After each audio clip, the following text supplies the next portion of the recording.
nous pouvons maintenant examiner la question des outils et des instruments de gouvernance, et en particulier l'accessibilité dans les secteurs d'éducation, de l'emploi, des élections et peut-être d'autres domaines.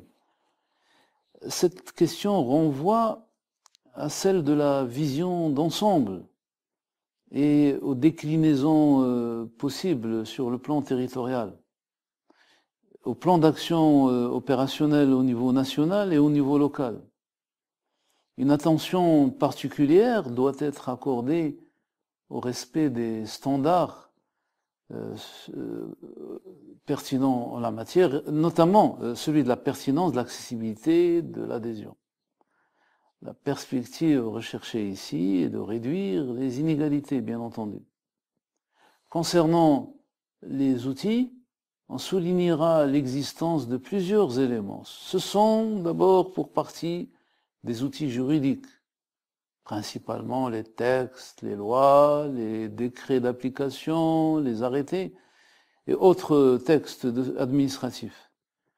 C'est aussi les données dont on a besoin sur un territoire donné, et des données aussi précises que possible de la situation des handicaps sur un territoire déterminé, une commune, une municipalité, une région, sachant qu'il n'y a pas de catégorie unique de handicap, mais plusieurs types de handicap, selon le genre, selon les tranches d'âge, selon la nature du handicap lui-même.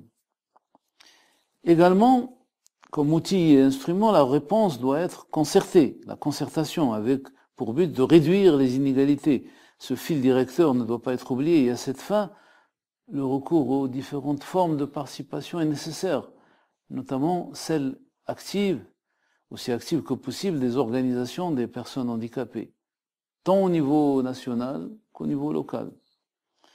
Cette dimension outils et instruments de gouvernance impose en outre de s'arrêter sur la politique publique nationale dans ses rapports avec la politique publique locale, sa place, son rôle dans le processus de développement local, sur la base d'une approche partenariale, concernant aussi bien la mise en œuvre, le suivi que l'évaluation. Ainsi, sur la base de ce qui précède, il convient de procéder à l'élaboration des plans de manière participative, en tenant compte de l'implication des personnes handicapées, jeunes, genre, mais chaque fois, l'inclusion est formulée en termes d'exigences déterminantes.